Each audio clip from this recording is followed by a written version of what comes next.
Napenda kuchukua nafasi hii niweze kuzungumza na kijana mwenzangu ambaye upo mtaani, wenda ni mwanachuo, wenda umehitimu chuo, wenda una degree na madigiri lakini bado hujapata ajira. Una sifa zote, unatakiwa kuajiriwa serikalini lakini bado hujapata ajira.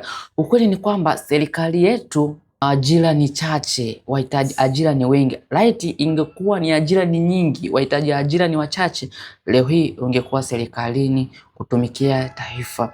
Lakini ukweli ni kwamba mtaani kuna vijana wengi sana ambao, kama wewe ni kijana ambaye upo mtaani ila unatamani sana kupata fursa ya biashara ambayo unaweza ukajiunga kwa mtaji mdogo sana, fursa ambayo ina malengo ya kukusaidia katika maisha yako ya kila siku, fursa ambayo ina malengo ya kukutimizia malengo yako ya kila siku, biashara hii inakufaa.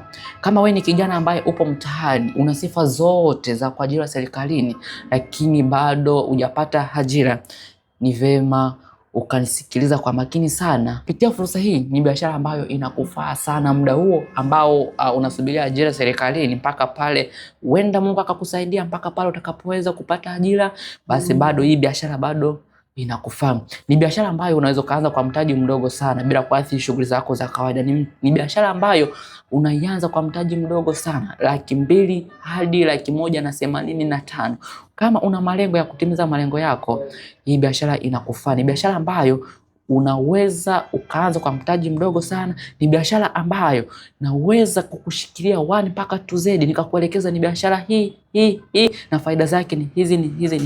Ni vema tukawasiliana.